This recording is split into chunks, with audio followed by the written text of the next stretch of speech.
right, so I think that this year's theme, Reverend Rainbow, is Timeless Wisdom and Evolutionary Vision. Is that correct? Okay. So this month, what's happening is we are exploring the ancient and sacred wisdom that science of mind has drawn from, and we're also beginning to contemplate the trajectory of our movement and our individual consciousness.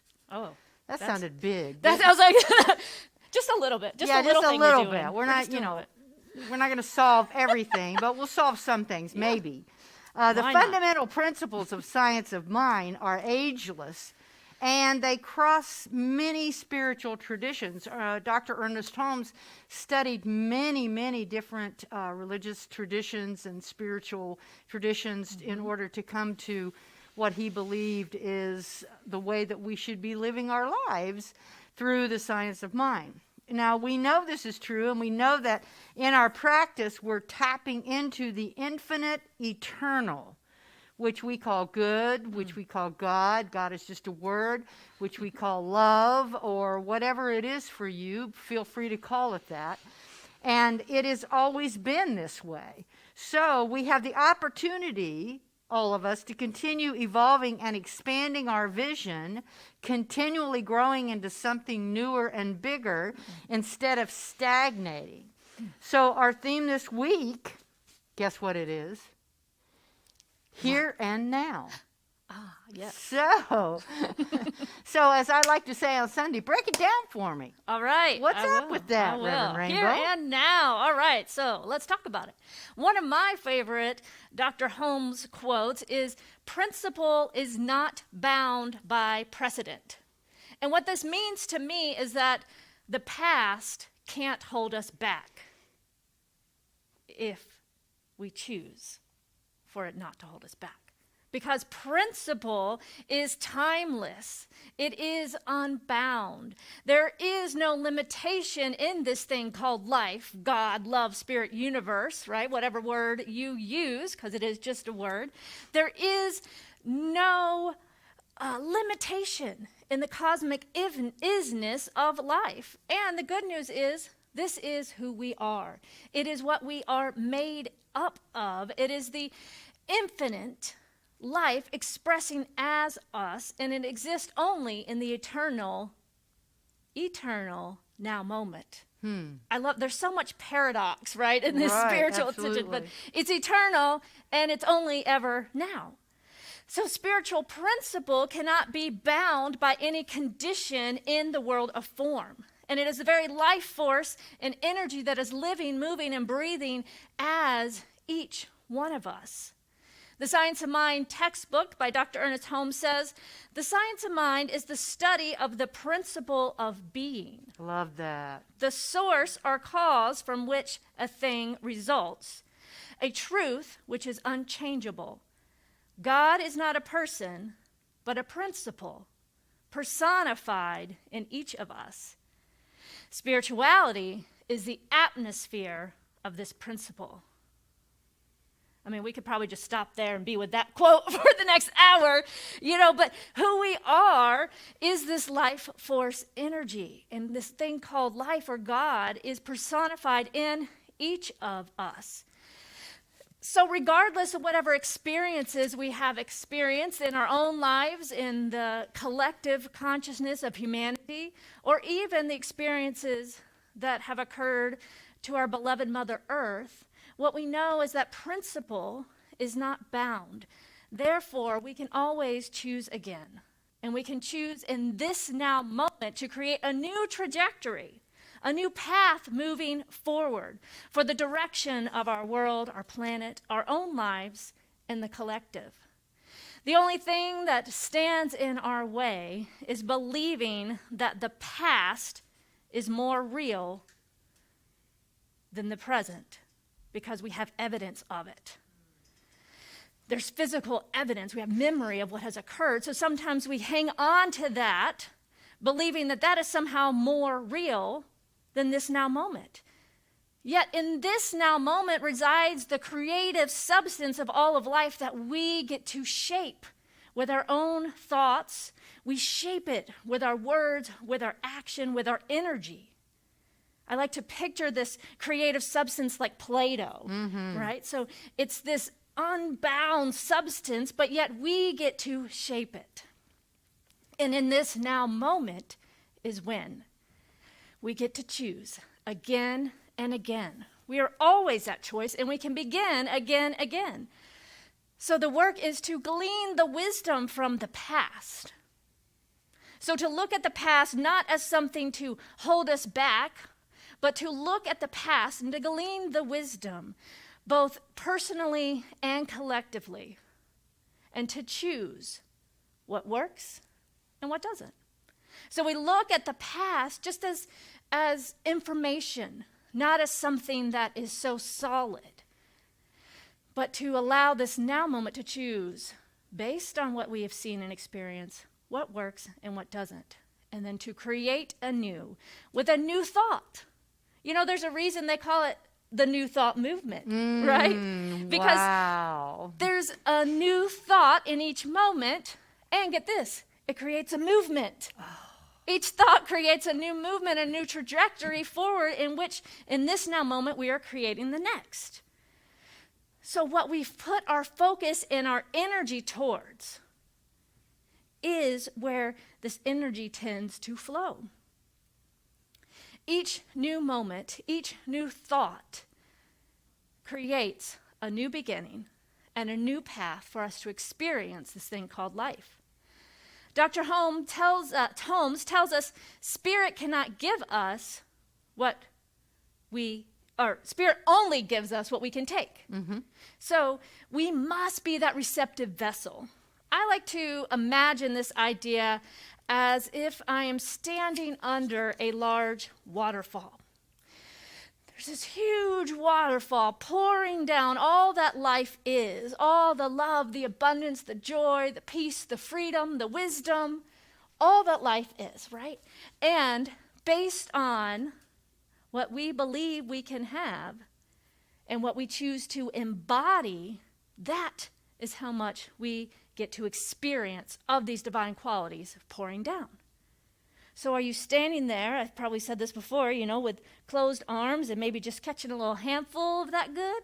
Are you standing there with your arms wide open and embodying the truth of life that is seeking to experience and express itself through you?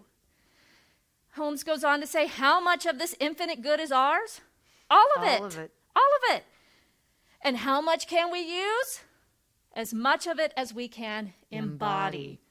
Yes, and last week, Dr. Harry Morgan Moses really laid the foundation for this. So go back, if you missed that, go back and watch that again around this idea, the basic kind of underlying principles of embodying all that life is in order to experience it. So what's also true is the more that we focus on what we can't have, what we can't do, what we don't like, what is wrong in the world or wrong with somebody else or wrong with us, without also stating what we do want and what we do desire, then we tend to experience more of that which we don't want. So the past is there as information, but we must glean the wisdom of it to notice what is occurring and then make a new choice and put our energy towards that which we desires, what we would like to experience, because spirit is always giving of itself through us, but we must be that vibrational match for it. So let's choose today to fully embody the wholeness, the harmony, the divine order, the peace, the love that God is. But you know what? It takes some discipline, doesn't it?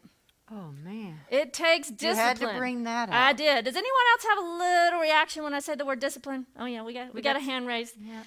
So let me tell you, I'm with you. Discipline came to me in that meditation that Reverend Soni led at our burning bowl as my word for this year. Oh, God. I know. Lord, have mercy. Discipline. So, of course, I was a little resistant and reluctant. I'm like, no, really, maybe it's something else. Creativity, that's fun. That's a fun word to embrace, right? No, but I knew, especially because of that resistance, that discipline was mine to embrace. So what I did was I quickly shared it with my wife, Heather, because I knew if I didn't speak it out loud soon, it would be easier to forget and not hold myself accountable to that word. So I spoke it in order to have someone witness that in me and for me to be more likely to actually embrace that word. So when I think about the word discipline and what that comes to me for is around really being disciplined in my spiritual practice, which includes my thoughts, my energy, my time, all of that of what I am focusing on, right? Discipline. Well, I'm glad my word was just take it easy. Oh, you're embracing ease, and I'm embracing discipline. Yeah, exactly. I like it. Works well. All right. Yeah, so what I know is that when practicing this teaching of the science of mind, that it is a trained thought that is far more powerful than an untrained thought, right? You know, I mean, we say thought is creative, and you're like, yeah, but if thought's creative, the world would be a mess because my thoughts are like this, right? But really, it's those trained thoughts. It's that disciplined thought where we focus our energy and attention that becomes the experience. Trained thought takes discipline. It takes practice. You know, it's called spiritual practice for a reason, because also the more we do it, the easier it becomes. There's certain practices that I've done for, since I was little, that it's just really easy for me to drop into that space of meditation, for example, you know. And then there's other practices that I'm still kind of sharpening the discipline around. So the good news is that the power is already within us. We just have to simply acknowledge it and to be confident in using it. And know that spirit within, this energy of life within us, is what actually does the work. So that comforts me to know, yes, it takes discipline, it takes my intentionality, it takes my dedication to something, but it's not like something I really have to make happen either. So that's when embracing that ease comes forth as well. So each day I've made a commitment to show up on my mat. Literally, too, my yoga mat, right? So that's the practice I want to get back in alignment with this year.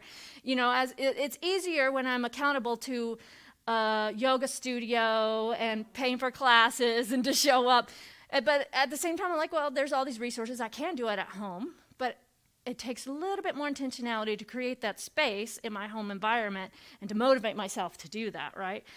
So I'm committing to showing up on my yoga mat, doing my meditation, doing my prayer practice, and remembering who I am and that there's this magnificent power within me, that which all the ancient wisdom has described as this infinite life source, the presence of life. And when does this life get experienced? In the now moment. The only moment there is now. The power from the past has already been expressed. The power of the future is waiting for us to experience it, yet we must start now by being aware in the now moment of who and what we are. To pay attention, to be fully present of what is showing up in front of us, and to choose consciously how we are to show up in response to the circumstances of our life.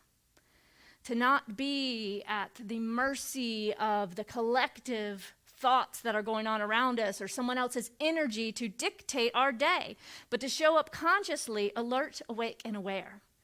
It's another reason I'm loving working with this daily planner, the CSL daily planner that we're doing with the mastermind, because it helps me focus those thoughts right at the top of the day of what's my intention today? What am I choosing to feel? What am I choosing to experience today? It's an opportunity to really take the wheel of our own life through the disciplined practice of the power of now.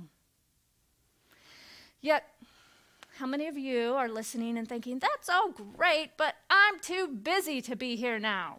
I'm taking it easy. So. You're taking it easy, right? It's like mindfulness sounds great, but when do I get things done? I can't just be sitting there meditating all day. there's stuff to do. I got to go to work, get ready, take care of the children, the pets, other family members, whatever our household looks like. There's house cleaning and house repairs. There's doctor visits. There's car repairs. There's social media alerts going off all the time. There's the constant breaking news.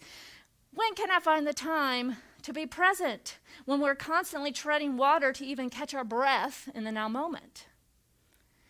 Anyone else think that they're a successful multitasker? Right? I can do this and that. Well, guess what? There is no such thing. There is no such thing.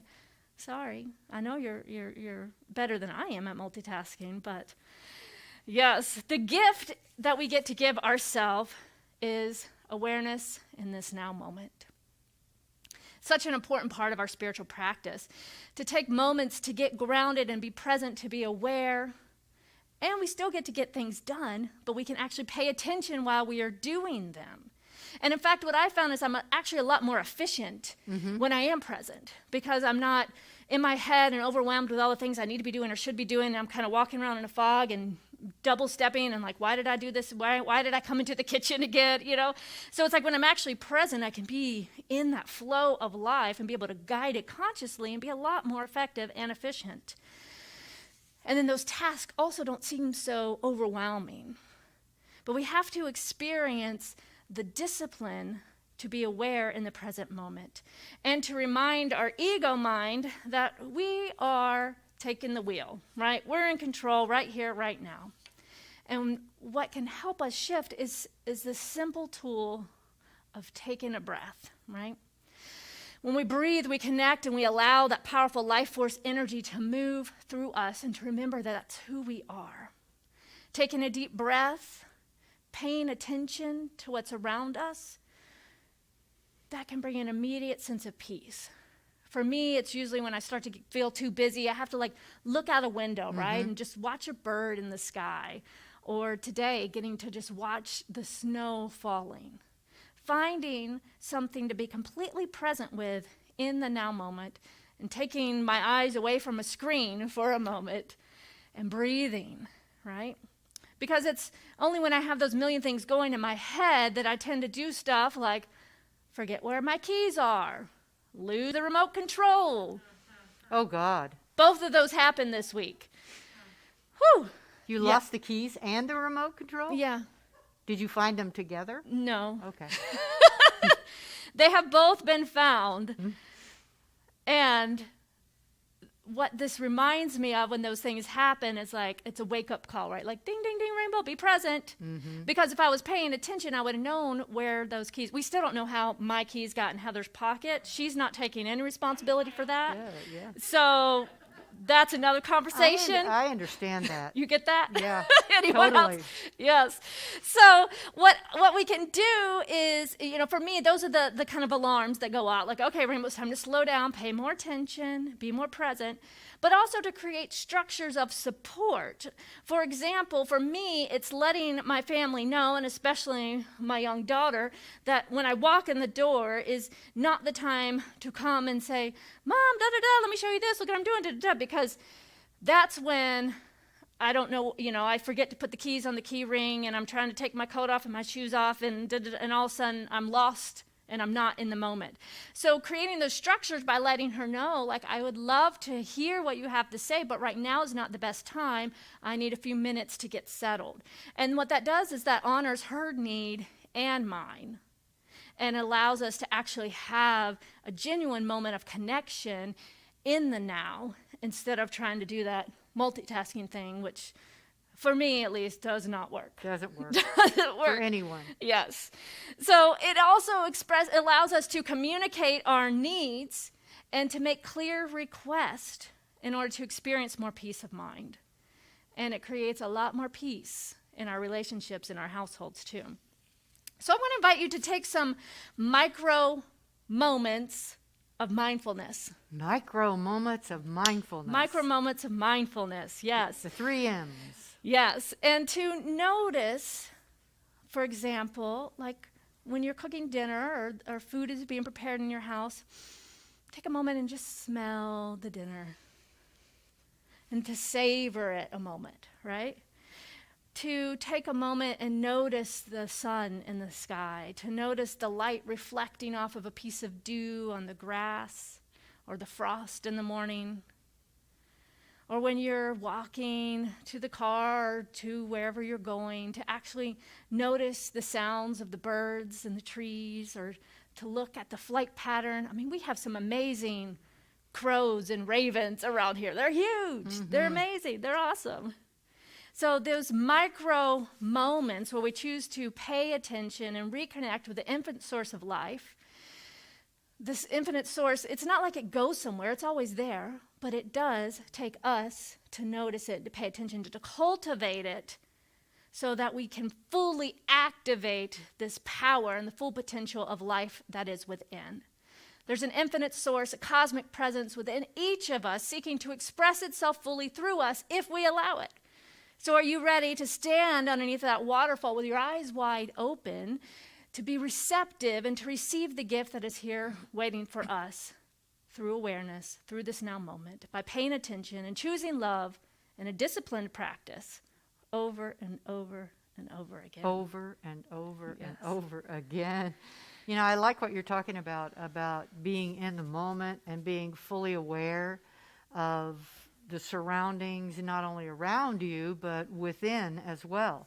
You know, Dr. Holmes also tells us that the laws of the universe are to be trusted. The laws of the universe work for us, through us, and as us according to our predominant beliefs. Yep. That's a very important word, predominant beliefs. These laws, you see, contain all knowledge, and we don't have to create the power, as you said earlier. We just have to acknowledge it and use it, you know. And my favorite way, I would say, one of my favorite ways, maybe my most favorite way of acknowledging the power of the universe is to be grateful. Yes. Is to be grateful. Such a simple, who was it that said, Meister Eckhart, I think, said, you know, if the only prayer you do in your lifetime is thank you, it's enough. Yep.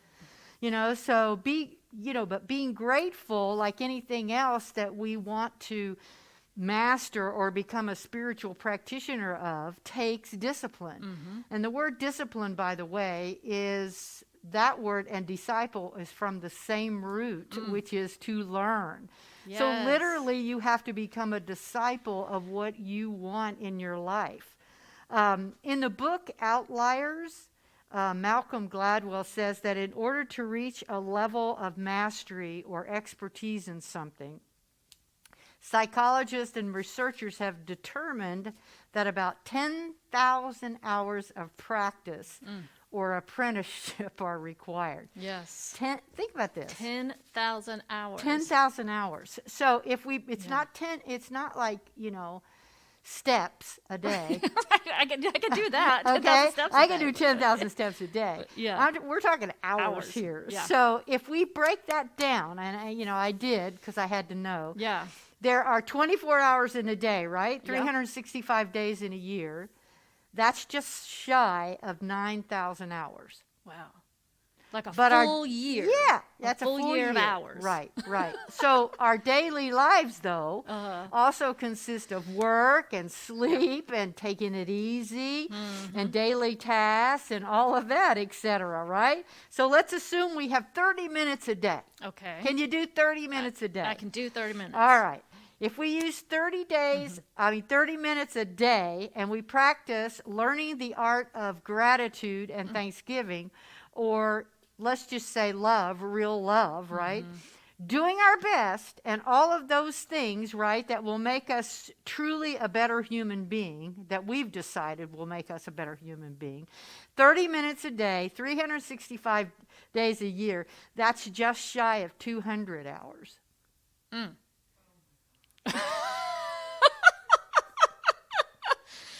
Okay. 200 hours. Okay. Right? Okay. So how many years? Here you go. Just tell Here us it how is. many years. Are you ready?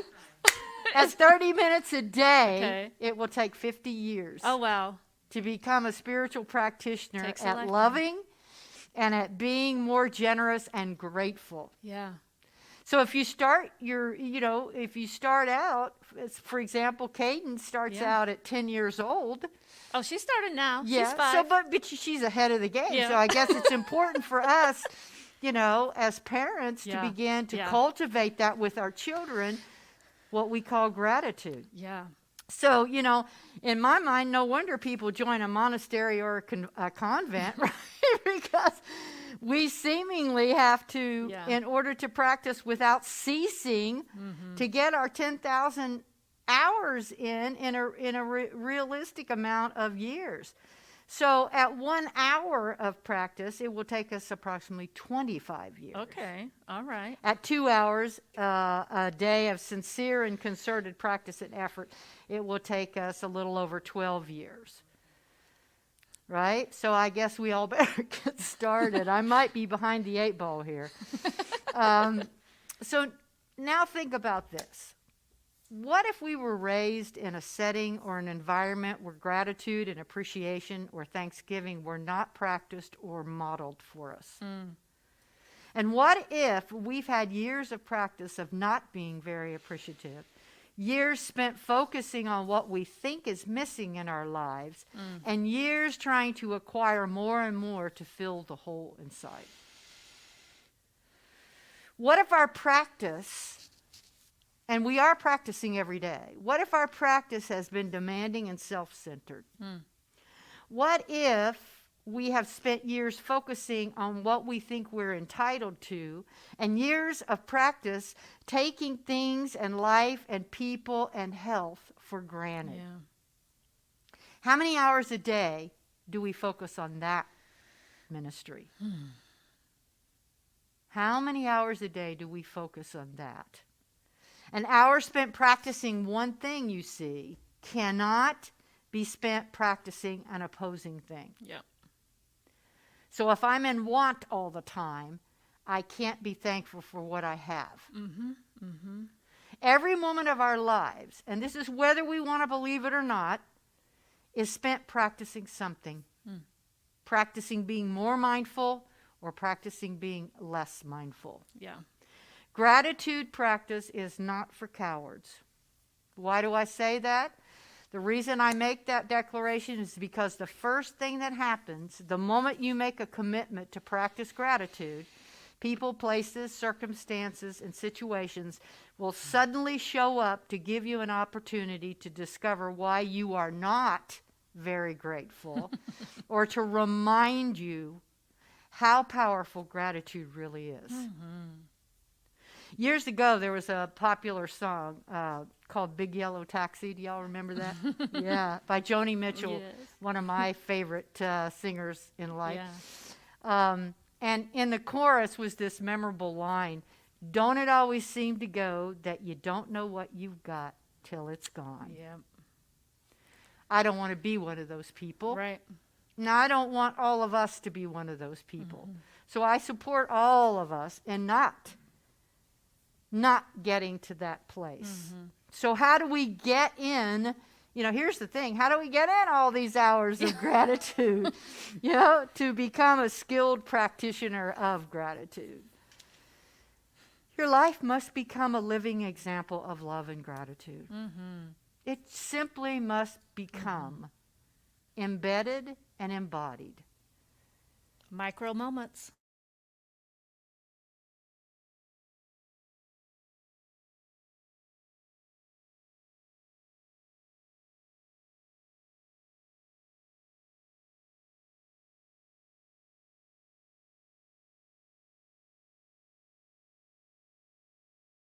How many times a day can you say that? 100? With my steps, I am grateful for the fact that I'm alive in this incredible time in our universe, Yeah.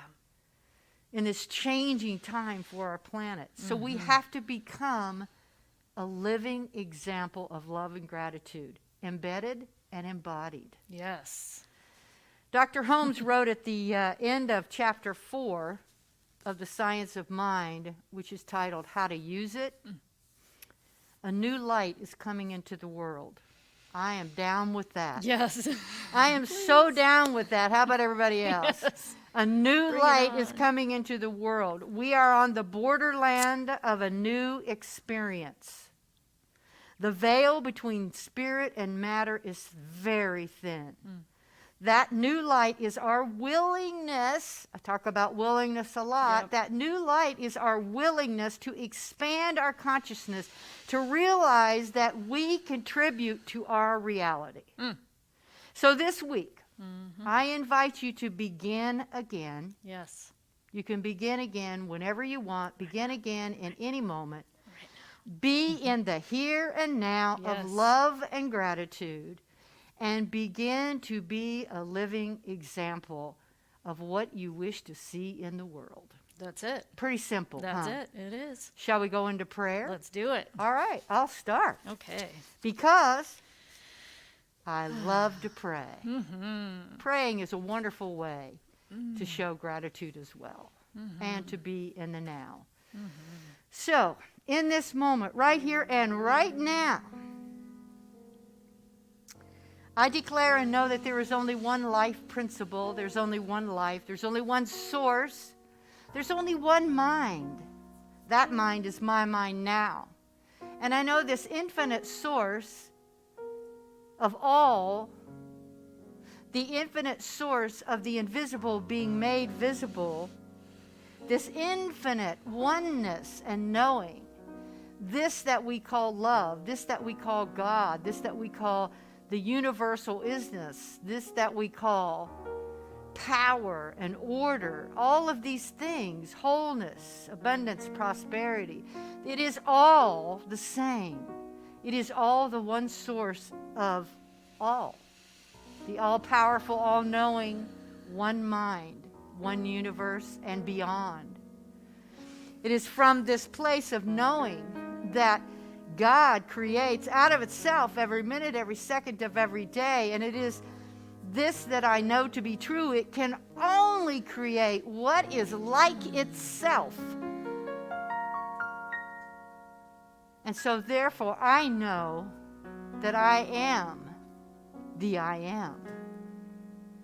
And it is from the I am where I lie upon the altar of truth, lying open to the infinite.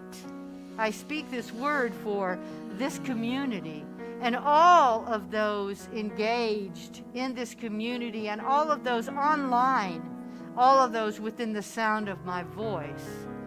Speaking this word knowing that as I declare, as I embody the truth that there is only love, that I am grateful, that there is only power, that there is order, and there is abundance and prosperity and wholeness. I know right here and right now that for this community and each and every one here, that there is indeed a greater truth to be known. Where there is lack and limitation, there is plenty, there is abundance. Where there is loneliness, there is love. Where there is chaos, there is order. And so I know and declare that right here and right now, as I know order, that everything is unfolding to bring this truth out into the visible, from the invisible to the visible, as I become embedded and embodied with love and gratitude. That I know right here and right now that if anyone within the sound of my voice, within the sound of this prayer, is experiencing anything other than what I am stating, that I know right here and right now, I got you. I stand in the gap for you. And I declare and know that regardless, that love still expands, that consciousness is calling itself to you as the source is calling itself to you to be still, be grateful, be love. Because you are, I am, we all are the beloved. As I pass my prayer to Rainbow. And I take a deep breath of love and gratitude. So grateful for the word that has been spoken. So grateful for the recognition of the truth of life expressing itself in, as, and through me.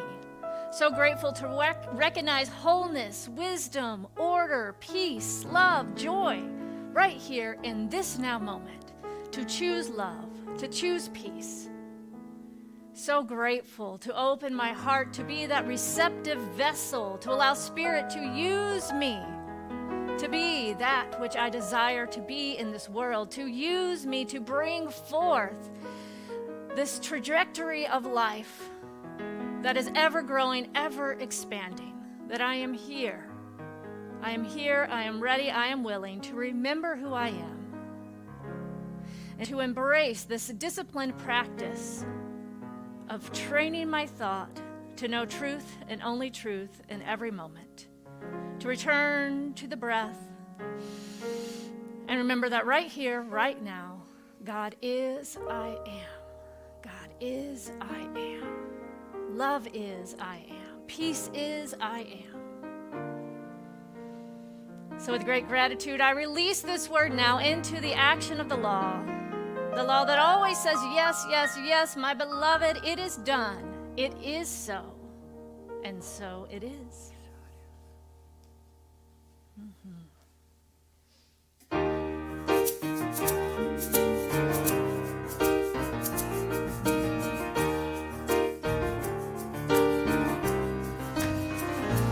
In this moment, in this place,